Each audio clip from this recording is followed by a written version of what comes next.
नमस्कार दोस्तों, मैं अजय धसमाना लेकर आया हूँ अपनी लिखी नई कहानी जिसका शीर्षक है अगर तुम न होते। और कहानी इस तरह से है। जून के महीने की 7 तारीख शाम के 8 बजे शिमला की माल रोड में पर्यटकों की भारी भीड़ है। देश विदेश के पर्यटक यहाँ गर्मियों की छुट्टियाँ मनाने आए हैं। पर्यटकों को स्थानीय होटल वाले शिमला के आसपास के पर्यटन स्थलों का दर्शन कराने के बाद शाम को माल रोड घूमने की सलाह देते हैं। नीली जीन्स और लाल रंग की टी शर्ट पहने 30 वर्षीय अविवाहित युवक साकेत अपनी मस्ती में माल रोड में घूम रहा है।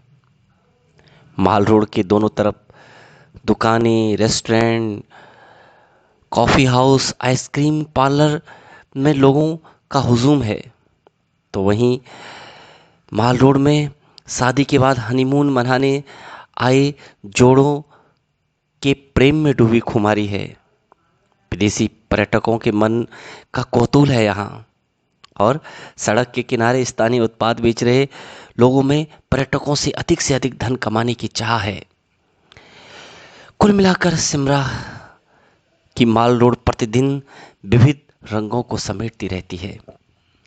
साकेत भी माल रोड की मस्ती में अपने को झोंकना चाह रहा है। माल रोड में टहलते टहलते उसका मन आइसक्रीम खाने का हुआ। तभी उसकी नज़र एक आइसक्रीम पार्लर पर पड़ी और उसके कदम आइसक्रीम पार्लर की तरफ मुड़ गए। आइसक्रीम पार्लर में बहुत भीड़ थी।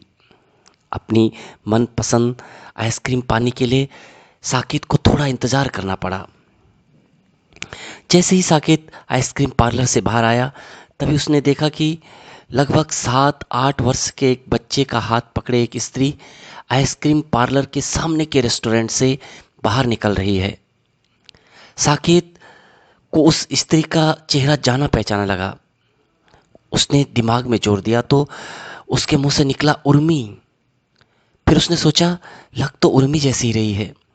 वही लंबी कदकाठी, मासूमियत से भरा चेहरा, आकर्षक व्यक्तित्व। हाँ, पहले से थोड़ा मोटी लग रही है, पर ये बच्चा कौन है जिसका हाथ पकड़े वो जा रही है? उर्मी का इतना बड़ा बच्चा।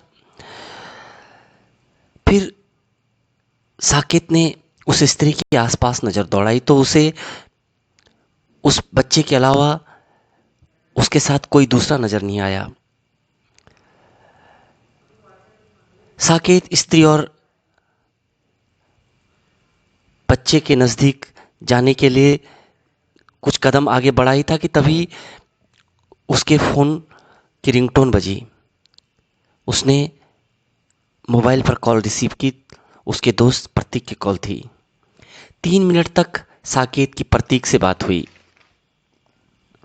फिर साकेत ने मोबाइल फोन अपनी जेब में रखा और उसने माल रोड के इधर उधर नजर दौड़ाई। उर्मी जैसी दिख रही स्त्री उसे कहीं नजर नहीं आई। वह तेज तेज कदमों से सड़क के उस तरफ गया जहां वो स्त्री गई थी। लगभग 1 किलोमीटर तक चलने के बाद उसे कहीं भी वो स्त्री नहीं दिखाई दी। रात के 9:30 बज चुके थे। साकेत ने एक रेस्टोरेंट में डिनर किया। फिर उसने टैक्सी ड्राइवर को फ़ोन किया और थोड़ी देर में वह टैक्सी स्टैंड से टैक्सी में बैठकर होटल में पहुंच गया और वहां से सीधे अपने रूम में चला गया। वह 2 दिन से इस होटल में रह रहा था। अपने रूम में आकर उसने कपड़े चेंज किए, फ्रेश हुआ और बेड पर लेट गया। जैसे ही उसने अपनी पलकें बंद की, उर्मी का चेहरा, उसकी छवि उसके मस्तिष्क में तैरने लगी। कॉलेज में दोनों साथी पढ़ते थे। उर्मी से साकेत की पहचान बीए फर्स्ट ईयर से हुई थी। कॉलेज का वार्षिकोत्सव था। उर्मी ने हम दिल दे चुके सनम का गाना निमुड़ा पर जबरदस्त डांस किया था। वंस मोर की आवाज से पांडाल गूंज रहा था। उर्मी ने दोबारा से गाने पर डांस किया। गजब के नृत्य के साथ उर्मी की भावभंगिमा, वस्त्र साज सज्जा लाजवाब थी। खैर, खूबसूरत तो थी ही। साकेत को याद आया कि उर्मी कविताएं भी लिखती थी और साकेत को तो उसकी कई कविताएं आज भी याद हैं। लेकिन बीए करने के बाद उर्मी अचानक से गायब हो गई। साकेत ने उसकी सहेली पीहू से भी उर्मी के बारे में पूछा, लेकिन पीहू ने उर्मी के बारे में अनभिज्ञता जाहिर कर दी। उर्मी के बारे में सोचते सोचते साकेत को नींद आ गई। अगले दिन साकेत को अपने दिल्ली स्थित ऑफिस जाना था। साकेत दिल्ली सचिवालय में समीक्षा अधिकारी के पद पर तैनात है, लेकिन इससे पहले वह शिमला से कालकाजी तक टॉय ट्रेन का सफ़र करना चाह रहा था। सुबह नाश्ता करने के बाद वह टैक्सी से रेलवे स्टेशन तक गया। तब तक 9 बज चुके थे। शिमला से कालकाजी जाने वाली टॉय ट्रेन निर्धारित प्लेटफॉर्म पर खड़ी थी। ट्रेन के प्रस्थान का समय 9:25 का था। साकेत ने ऑनलाइन टिकट बुक किया था और वह ट्रेन के डिब्बे में टिकट के अनुसार आवंटित अपनी सीट पर बैठ गया था। 9:15 पर ट्रेन का इंजन स्टार्ट हो गया था। यात्री ट्रेन के डिब्बों के अंदर आकर अपनी निर्धारित सीट पर बैठ रहे थे। साकेत ने अपने बैग से एक अंग्रेजी उपन्यास निकाला और पढ़ने लगा। उसने अपना बैग सामने की खाली सीट पर रख दिया।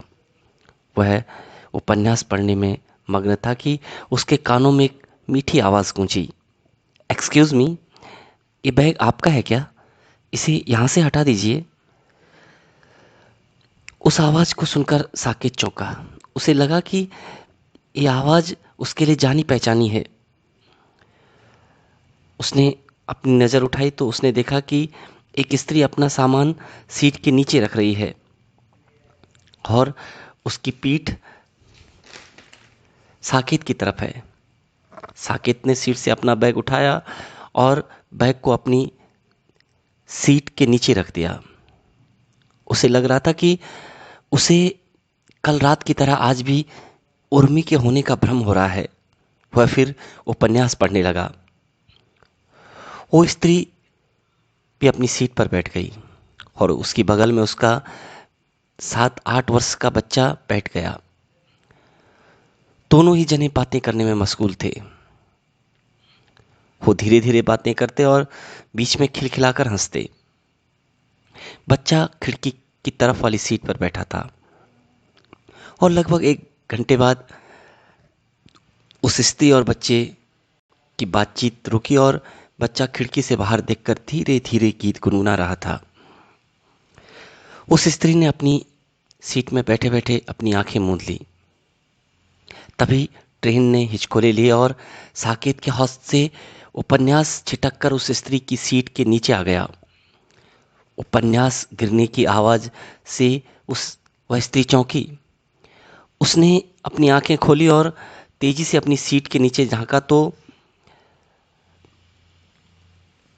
उसने देखा कि वहाँ उपन्यास गिरा है और वह उपन्यास उठाने के लिए उसने अपने हाथ बढ़ाए।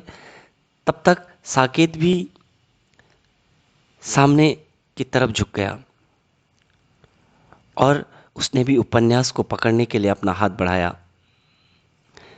जब तक साकेत का हाथ उपन्यास तक पहुंचता, उससे पहले ही उस स्त्री ने उपन्यास उठाया और जैसे ही उसने सामने की सीट की तरफ अपना सिर घुमाया तो उसका सिर धीरे से साकेत के सिर से टकराया और उसी समय दोनों के मुंह से निकला, ओह सॉरी। और उस स्त्री के हाथ से उपन्यास लेते हुए साकेत ने मुस्कुराते हुए उससे कहा, थैंक्स। और वो स्त्री मुस्कुराई। तभी दोनों की नजरें मिली और साकेत के मुंह से निकला, उर्मी। और उस स्त्री ने भी हौले से कहा, साकेत। और फिर दोनों ठहाके लगाकर हंसे। कुछ देर बाद साकेत ने उर्मी से कहा, हम दोनों 1 घंटे से अजनबी की तरह आमने सामने बैठे थे। सीट के नीचे झुकने के कारण उर्मी की लटें उसके माथे पर पसर गई थी। उसने अपने बाएं हाथ से चेहरे की पर पसरी लटों को सिर पर समेटा और वो साकेत से मुस्कुराते हुए बोली, हाँ तभी तो। फिर साकेत ने उर्मी से पूछा, कैसी हो? वर्षों बाद मुलाकात हुई तुमसे। साकेत की बात सुनकर उर्मी सिर्फ मुस्कुराई और उसने कोई जवाब नहीं दिया। साकेत ने फिर उर्मी से कहा, मुझे लग रहा है कल रात को मैंने तुम्हें माल रोड पर बच्चे के साथ देखा था, क्या मैं सही हूं? साकेत के इस प्रश्न का उत्तर भी उर्मी ने मुस्कुराकर सिर हिलाते हुए दिया। साकेत ने फिर उर्मी से प्रश्न पूछा, कविताएं अब भी लिखती हो क्या उर्मी? साकेत के प्रश्न के उत्तर में उर्मी ने आंखें मूंद ली और उर्मी कॉलेज के दिनों की यादों के झरोखे में चली गई। साकेत उर्मी से प्रश्न पूछता जा रहा था, यह जानते हुए भी कि उर्मी को उसके प्रश्नों में कोई रुचि नहीं है। और उर्मी को याद आ रहा था वो दिन जब वो कॉलेज के अंतर संकाय काव्य प्रतियोगिता में अपनी कविता हर पल उत्सव है जीवन सुनाने के बाद मंच से नीचे उतरकर पांडाल में आगे की पंक्तियों में रखी खाली कुर्सी में बैठ गई थी कि तभी एक लड़का पीछे से उसके करीब आया और बोला, हर पल उत्सव है जीवन तो कैसी उदासी कैसा रुदन। उर्मी चौंकी, उसने पीछे देखा तो वो लड़का उर्मी की तरफ देखते हुए मुस्कुरा रहा था और वो बोला, हाय मैं साकेत, बे फर्स्ट ईयर। आपकी कविता हृदय को छू गई। उसकी बात सुनकर उर्मी मुस्कुराई और उससे बोली, थैंक्स। उस लड़के ने एक बार फिर मुस्कुराते हुए उर्मी की तरफ देखा और वो वहां से तेजी से मुड़कर पांडाल में पीछे की तरफ चला गया। उस लड़के के जाते ही उर्मी ने एक लंबी सांस ली और कुछ क्षण के लिए उसने अपनी पलकें बंद कर दी।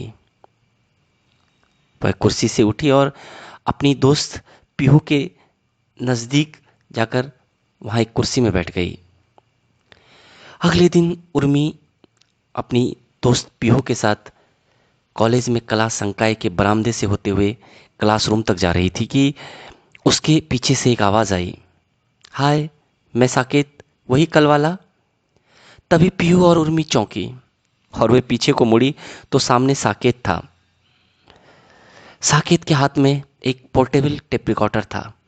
उसने उर्मी को टेप रिकॉर्डर दिखाते हुए कहा, उर्मी प्लीज वो अपनी कल वाली कविता रिकॉर्ड करवा दो ना। साकेत याचक की तरह उर्मी से विनती कर रहा था और उस समय साकेत को देखकर उर्मी और पीहू एक साथ खिलखिलाकर हंसी। साकेत उनको हंसते देखकर सकपकाया और उसने पोर्टेबल टेप रिकॉर्डर को अपने दोनों हाथों के बीच में भींच लिया। वो खामोश था लेकिन उसकी आंखों में अनुनय था उर्मी के लिए कि वो अपनी कविता रिकॉर्ड करवा दे। बहुत बार ऐसा होता कि जब जुबान से ज़्यादा चेहरा और आंखें बोलती हैं और इनकी आवाज़ सामने वाले के हृदय को छू जाती हैं। उर्मी साकेत की इस स्थिति देखकर बेचैन हो गई। उसने अपने बाएं हाथ से साकेत के दाएं कंधों को झंझोड़ते हुए कहा, ओए क्या हुआ? ठीक है, हिंदी के लेक्चर के बाद पार्क में रिकॉर्ड करवा दूंगी। उर्मी की बात सुनकर साकेत उछल पड़ा और पोर्टेबल टेप रिकॉर्डर को अपने बैग में रखते हुए वो उर्मी से बोला, थैंक यू उर्मी। और फिर तेजी से मुड़कर वह हिंदी का व्याख्यान सुनने के लिए क्लासरूम में चला गया। उर्मी और पीहू उसे देखते ही रही और वे दोनों भी हिंदी का व्याख्यान सुनने क्लासरूम में चले गए। हिंदी के व्याख्यान के बाद उर्मी ने अपने वादे के अनुसार अपनी कविता हर पल उत्सव है जीवन रिकॉर्ड करवाई। कविता रिकॉर्ड करवाने के बाद साकेत बड़ा खुश था। उसने उर्मी को थैंक यू कहा और वो फिर तेजी से उन दोनों से दूर चला गया। वे दोनों साकेत को दूर तक जाते हुए देखते रहे और फिर पीहू ने उर्मी से कहा, बड़ा अजीब लड़का है ये। और उर्मी ने कहा, हाँ सचमुच बड़ा अजीब है। और उसके बाद दोनों खिलखिलाकर हंसने लगे। वह ट्रेन छुक छुक कर चल रही थी। साकेत का मन उपन्यास पढ़ने में नहीं लग रहा था और उर्मी यादों के सागर में गोते लगा रही थी। साकेत बार बार उर्मी की तरफ देख रहा था। खिड़की के पास बैठा बच्चा मोबाइल में गेम खेल रहा था। साकेत ने उपन्यास को अपनी गोद में रखकर अपनी हथेलियों के नीचे दबा दिया और सीट पर सिर टिकाए वो उर्मी की कविता इस तरह से गुनगुनाने लगा। जब पल पल हर दिन उत्सव है जीवन, तब कैसी उदासी कैसा रुदन। जब कांटों से घिरकर भी गुलाब है खिलता, तब जीवन की उथल पुथल से बेवजह मन क्यों घबराता। जब बिना थके अविरल बहती धार नदी की, तब निराली हो डगर संघर्ष की। जब तूफान में भी वृक्ष नहीं होते विचलित, तब मन के झंझावतों से क्यों द्रवित। जब प्रकृति दे बसंत जैसा उपहार, तब हो जाता है जरूरी खुशियों का करना इंतजार। जैसे ही साकेत ने अपनी कविता कहनी शुरू की तो उर्मी की यादों का क्रम टूटा। उर्मी ने धीरे से अपनी पलकें खोली। उसकी आंखें सुर्ख लाल हो रही थी। उसके चेहरे पर लालिमा तैर रही थी। जब वो अपनी पलकें खोल रही थी तब लग रहा था जैसे गुड़हल का लाल फूल सूरज की धूप पाकर धीरे धीरे अपनी पंखुड़ियों को खोल रहा है। उसने अलसाई नजरों से साकेत की तरफ देखा। उसने 3 बार पलकें बंद की और खोली। तब ऐसा लग रहा था कि दूर आसमान में तारे टिमटिमा रहे हों। उसे अभी भी कॉलेज की यादों की खुमारी चढ़ी थी, जिसमें वह कुछ क्षण पहले खोई हुई थी। साकेत कविता कह रहा था और उर्मी धीरे धीरे वर्तमान में लौट रही थी। जैसे ही साकेत ने कविता समाप्त की, उर्मी के मुंह से निकला, तुम्हें तो मेरी कविता पूरी याद है। उर्मी की बात सुनकर साकेत हौले से मुस्कुराया। फिर वो उर्मी से बोला, उर्मी कहाँ रह रही हो आजकल। और उर्मी के मुंह से निकला, पंचकुला सेक्टर 10 में SBI में ब्रांच मैनेजर हूँ। इतना कहकर वह चुप हो गई। साकेत ने कहा, ओह, और वह फिर चुप हो गया। साकेत को लग रहा था कि उर्मी भी उससे पूछेगी कि साकेत तुम कहाँ हो आजकल, पर उर्मी चुपचाप खिड़की की तरफ देख रही थी। कुछ देर में उर्मी ने अपने पर्स से मोबाइल निकाला और वह मोबाइल चलाने लगी। साकेत उर्मी से बहुत सारी बातें करना चाह रहा था, लेकिन उर्मी को साकेत से बात करने में कोई रुचि नहीं थी। साकेत उपन्यास के पन्ने पलटने लगा। लगभग 1 घंटे तक यही चला। बच्चा वीडियो गेम खेलकर थक गया था। सीट में बैठे बैठे उसने आंखें बंद कर दी और थोड़ी देर में उसे गहरी नींद आ गई। उर्मी कभी मोबाइल को चलाती तो कभी खिड़की से बाहर के दृश्य को देखती। आखिर साकेत से रहा नहीं गया और उर्मी ने उसने कहा, उर्मी तुम्हारा मोबाइल नंबर मिल सकता है क्या, कभी खैर खबर मिल जाएगी तुम्हारी। उर्मी ने साकेत की बात को अनसुना कर दिया और साकेत समझ गया कि उर्मी उसे अपना मोबाइल नंबर नहीं देना चाहती है। साकेत फिर बेचैनी से उपन्यास के पन्ने पलटने लगा। उर्मी कभी मोबाइल चलाती तो कभी खिड़की से बाहर के दृश्यों को देखती। आखिर दोपहर के 2:45 बजे ट्रेन कालकाजी पहुंची। बच्चा अभी भी गहरी नींद में सोया था। उर्मी ने उसे गहरी नींद से जगाया। फिर उर्मी ने सीट के नीचे से अपना बैग व अन्य सामान निकाला। बैग उसने अपने कंधे में टांका और एक छोटा बैग उसने बच्चे को पकड़ाया। फिर एक हाथ में बचा हुआ सामान पकड़ लिया। साकेत ने भी अपनी सीट के नीचे से अपना बैग निकाला और उसने बैग को अपने कंधे पर लटका दिया। फिर सभी लोग ट्रेन के डिब्बे से उतरने लगे। साकेत उर्मी से बात करना चाहता था। ट्रेन से उतरकर साकेत ने उर्मी से कहा, बाय उर्मी, फिर मिलेंगे कभी शायद। और उर्मी ने होठों पर एक फीकी मुस्कान के साथ साकेत से कहा, बाय। और साकेत ने दिल्ली के लिए कैब बुक की और वह दिल्ली चला गया और उर्मी भी कैब से पंचकुला चली गई। दिल्ली पहुंचकर साकेत अपने ऑफिस के कार्य में व्यस्त हो गया, लेकिन हर बार उसके मन में उर्मी को लेकर टीस सी रहती। उर्मी के रूखे व्यवहार का कारण उसकी समझ में नहीं आ रहा था। उसे लग रहा था कि उर्मी के जीवन में कहीं तो खालीपन है। हमेशा ही मस्त रहने वाली उर्मी की फीकी मुस्कान साकेत को बेचैन कर रही थी। साकेत ने निश्चय किया कि वह शीघ्र ही उर्मी से मिलने पंचकुला जाएगा। लगभग एक माह बाद जुलाई के प्रथम सप्ताह के रविवार साकेत उर्मी को मिलने दिल्ली से चंडीगढ़ जाने वाली रात की ट्रेन में सवार हो गया। वह अगले दिन तड़के 4 बजे चंडीगढ़ पहुंचा। वहां प्लेटफॉर्म पर वह सुबह 8 बजे तक रहा और उसके बाद उसने रेलवे स्टेशन से पंचकुला के लिए कैब बुक कर दी। पंचकुला सेक्टर 10 में टैक्सी से पहुंचने के बाद उसने एसबीआई की ब्रांच का पता लगाया। थोड़ी सी मशक्कत के बाद वह कैब से एसबीआई की पंचकुला सेक्टर 10 की ब्रांच के बाहर उतर गया। तब तक 9:15 बज चुके थे। वो बैंक खुलने तक वहीं सड़क में टहलने लगा। ठीक 10 बजे बैंक खुला। बैंक के कर्मचारी बैंक में पहुंचने लगे थे। साकेत ने बैंक के गार्ड से मैनेजर के बारे में जानकारी पूछी। गार्ड ने साकेत को बताया कि बैंक मैनेजर एक महिला हैं और उनका नाम उर्मी पाठक है। गार्ड से उर्मी पाठक नाम सुनकर साकेत ने राहत की सांस ली कि अब वो उर्मी से मिलकर ही रहेगा। साकेत ने देखा कि उर्मी भी अपनी कार से बैंक पहुंच गई है। ठीक 11 बजे साकेत उर्मी के कैबिन के बाहर खड़ा था।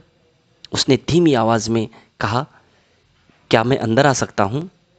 उर्मी फाइल देखने में व्यस्त थी। उसने कहा, आइए। साकेत उर्मी के कैबिन के अंदर चला गया। उर्मी अभी भी फाइल देखने में व्यस्त थी। उसने फाइल देखते देखते साकेत से कहा, बैठिए। और साकेत उर्मी के सामने रखी कुर्सियों में से एक कुर्सी में बैठ गया। उर्मी ने फाइल देखते देखते साकेत से कहा, जी बताइए, क्या काम है आपका? और साकेत ने धीमी आवाज में कहा, उर्मी। साकेत के मुंह से अपना नाम सुनकर उर्मी चौंकी। उसने अपनी नजर सामने कुर्सी पर बैठे शख्स की तरफ दौड़ाई तो उसे हैरानी हुई और वो बोली, तुम यहां? और साकेत ने कहा, हाँ उर्मी, मैं यहां तुमसे मिलने आया हूं दिल्ली से। साकेत को देखकर उर्मी गुस्से में बिफरते हुए बोली, क्यों मेरे पीछे पड़े हो? क्या रिश्ता है मेरा तुमसे? अभी मेरे ऑफिस से बाहर निकलो। साकेत उर्मी की बातों और रूखे व्यवहार से थोड़ा विचलित हुआ। अपने को संयत रखते हुए उसने उर्मी से कहा, उर्मी, मैं तुम्हारे बदले हुए व्यवहार से हैरान हूं। तुम अपनी मस्ती में रहने वाली लड़की और दूसरों की भावनाओं का सम्मान और ख्याल रखती थी तुम, और अब तुम क्या हो गई हो? और सुनो, तुम मेरे से अपने रिश्ते की बात पूछ रही हो ना? तुमसे मेरा 12 साल पुराना रिश्ता है। और फिर साकेत ने अपना कार्ड उर्मी की टेबल पर रखते हुए कहा, उर्मी, तुम्हारा और मेरा रिश्ता सचमुच 12 साल पुराना दोस्ती का है। और एक दोस्त होने के नाते मैं यह कहना चाहता हूं कि कभी तुम्हें मेरी ज़रूरत हो तो मुझे किसी भी समय तुम फोन कर सकती हो। इतना कहकर वह तेजी से उर्मी के कैबिन से बाहर आ गया। उर्मी अपनी कुर्सी पर सिर टिकाए आंखें मूंदे 10 साल पुराने कॉलेज की यादों में फिर खो गई। साकेत पढ़ने में होशियार था। वह कॉलेज और क्लास में नियमित रहता था। पीहू और उर्मी उसके भूगोल और अंग्रेजी के नोट्स से ही परीक्षा की तैयारी करते थे। जब भी वो लोग साकेत के रूम में नोट्स मांगने जाते तो साकेत उर्मी से एक शर्त रखता कि उर्मी अपनी कोई कविता उसके लिए टेप रिकॉर्डर में रिकॉर्ड करवा दे। उर्मी खुशी खुशी से अपनी कविता रिकॉर्ड करवाती और साकेत फिर दुकान से समोसे लाता और कड़क इलायची वाली चाय बनाता। फिर चाय के साथ तीनों ही समोसे खाते। वे लोग दोस्तों की तरह रहते थे, दोस्तों की तरह घूमने जाते, बातें करते। उर्मी सोच रही थी कि कितना भोला है ना साकेत, मैंने ट्रेन में उससे कितना रूखा व्यवहार किया और इस समय कितनी बदतमीजी की मैंने उससे। फिर भी वो दिल्ली से मुझसे मिलने आया और जाते वक्त उसने टेबल पर अपना विजिटिंग कार्ड रख दिया और ये कहा कि जब मुझे उसकी जरूरत हो तो। उर्मी को साकेत के लिए अपने व्यवहार पर दुख हो रहा था। उसे बेचैनी सी हो रही थी। उसका मन हो रहा था कि काश यहाँ पर साकेत होता तो वह उससे सॉरी कह देती। उसने अपनी पलकें खोली और टेबल पर रखा साकेत का विजिटिंग कार्ड अपने बाएं हाथ से उठाया। उसने कांपते हाथों से अपने मोबाइल पर साकेत का मोबाइल नंबर डायल किया। थोड़ी देर में साकेत ने फ़ोन रिसीव करते हुए कहा, हेलो। इधर से उर्मी ने कांपते स्वर में कहा, साकेत, मैं उर्मी, कहाँ हो तुम अभी? साकेत को सहसा विश्वास नहीं हो रहा था कि उर्मी उसे फ़ोन करेगी। साकेत ने कहा, तुम्हारे ऑफिस के बाहर हूँ, दिल्ली जाने के लिए कैब का इंतज़ार कर रहा हूँ, ऑनलाइन बुकिंग की है। साकेत की बात समाप्त होते ही उर्मी ने फ़ोन डिस्कनेक्ट कर दिया। वह अपनी कुर्सी से उठी और तेज तेज कदमों से अपने ऑफिस के बाहर आई। उसने चारों तरफ नजर दौड़ाई तो उसे साकेत सड़क के किनारे खड़ा दिखाई दिया। साकेत मोबाइल पर कहीं बात कर रहा था। उसने उर्मी को नहीं देखा था। उर्मी ने जोर से आवाज देकर साकेत को पुकारा, साकेत। साकेत ने जैसे ही अपना नाम सुना वो चौंक कर इधर उधर देखने लगा। तभी उसे उर्मी दिखाई दी जो उसकी तरफ आ रही थी। उर्मी ने साकेत के करीब आकर साकेत से कहा, सॉरी साकेत। और साकेत ने मुस्कुराते हुए उर्मी से कहा, उर्मी, दोस्तों से सॉरी कहना अच्छा नहीं लगता। तभी उर्मी ने साकेत का हाथ पकड़ा और उससे बोली, यहाँ खड़े खड़े बात करोगे? चलो मेरे कैबिन में बैठकर बात करते हैं। और साकेत के मुंह से निकला, अरे मेरी कैब आने वाली है। उर्मी ने लापरवाही से कहा, बुकिंग कैंसिल कर दे यार। फिर दोनों ही उर्मी के कैबिन में जाकर बैठ गए। उर्मी ने दोनों के लिए कॉफ़ी मंगवाई। फिर उर्मी साकेत से बोली, आज यहीं रुक जाओ साकेत, परख का जन्मदिन है आज। साकेत ने तपाक से कहा, कौन परख, तुम्हारा बेटा? और उर्मी ने कहा, हाँ, वो मेरे भाई का लड़का है।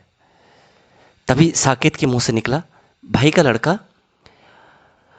और उर्मी ने गहरी सांस लेते हुए साकेत से कहा, परख के जन्म लेने के 5 दिन बाद ही भाभी इस दुनिया से चल बसी। जब परख 2 साल का था तो भैया भी ब्लड कैंसर से चल बसे। भैया ने मरने से पहले मुझसे परख की देखभाल और अच्छी शिक्षा का वादा लिया है। आज मैं जो भी हूँ भैया की बदौलत हूँ। भैया ने मुझे पढ़ा लिखा कर काबिल बनाया है। साकेत ने देखा कि उर्मी की आंखें नम हो रही हैं। माहौल बदलने के लिए उसने उर्मी से कहा, अभी ऑफिस से छुट्टी ले लो। उर्मी ने चौंकते हुए उससे पूछा, क्यों? और साकेत ने कहा, अरे परख के लिए गिफ्ट लेते हैं, थोड़ा घूम फिर भी लेंगे, इतने वर्षों बाद मिले हैं हम तुम। साकेत की बात सुनकर उर्मी मुस्कुराई और बोली, ठीक है, पहले कॉफ़ी तो पी लें। थोड़ी देर में कॉफ़ी पीने के बाद वे दोनों ही उर्मी की कार से शॉपिंग के लिए मार्केट चले गए। उर्मी ने परख के लिए ढेर सारी शॉपिंग की। साकेत ने परख के लिए आईपैड खरीदा। फिर उन्होंने रेस्टोरेंट में लंच किया। उर्मी आज बहुत खुश थी। रात के 8 बजे परख के बर्थडे का केक कटा। परख को बहुत सारे उपहार मिले।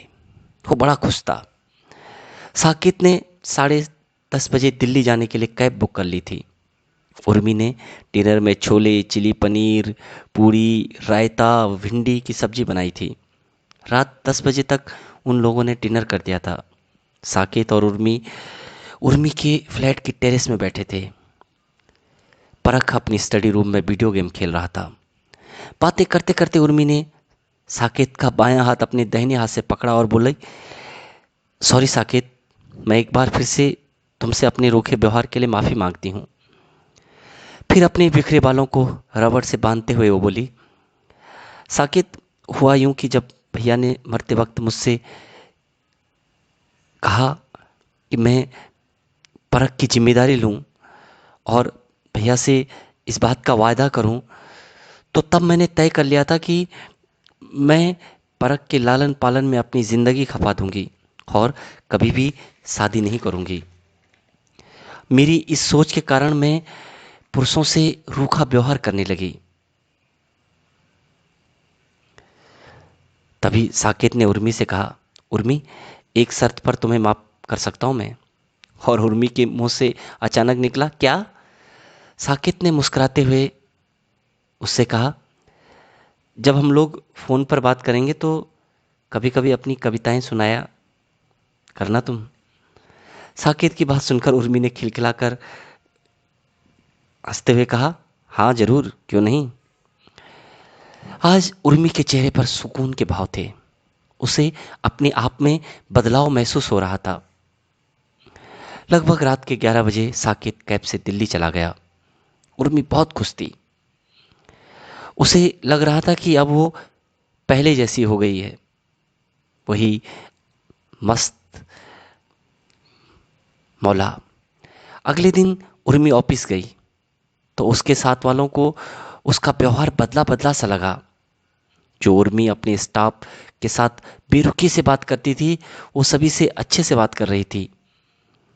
उसी दिन रात को उर्मी ने साकेत को व्हाट्सएप मैसेज किया, थैंक यू मुझे बदलने के लिए। अगर तुम न होते तो शायद मैं बेरुखी में ही अपना जीवन गंवा देती। उर्मी रोज ही साकेत से मोबाइल पर बात करती। उसे साकेत से बात करने के बाद बहुत अच्छा लगता। इसी तरह 4 महीने बीत गए। उर्मी की साकेत से मुलाकात नहीं हुई थी। साकेत अपने ऑफिस के काम में व्यस्त था। वैसे तो उर्मी के साथ उसकी वीडियो कॉलिंग भी होती, पर उर्मी को लग रहा था कि काश कुछ क्षण के लिए ही सही साकेत उससे मिलने आ जाता। वह साकेत के लिए बेचैन रहने लगी। वह समझ नहीं पा रही थी कि साकेत के लिए उसकी बेचैनी एक दोस्त के लिए है या फिर कुछ और भी है। फिर उसने एक दिन साकेत के लिए व्हाट्सएप पर एक कविता सेंड की, काश कि तुम आ जाते, हाले दिल मेरा सुन जाते, बिखरी बिखरी हूं तुम्हारे बगैर, बेगाना सा लगे अब ये शहर, काश कि आकर कभी तुम मुझे संवार जाते, हाले दिल मेरा सुन जाते। मेरे दिल पर हैं बंदिशें तुम्हारी ही, मन में बसी हैं यादें तुम्हारी ही, काश कि आकर कभी दो बातें मुझसे कर जाते, हाले दिल मेरा सुन जाते। साकेत ने कविता पढ़ी। पहली बार उसे भी लगा कि उर्मी के साथ उसका रिश्ता दोस्त से बढ़कर कुछ और है। और समय बीतने के साथ ही दोनों के रिश्ते ने दोस्ती के साथ साथ स्त्री पुरुष के प्रेम का स्वरूप ले लिया था। धन्यवाद दोस्तों, ये कहानी समाप्त हुई। कहानी सुनने के लिए बहुत बहुत धन्यवाद।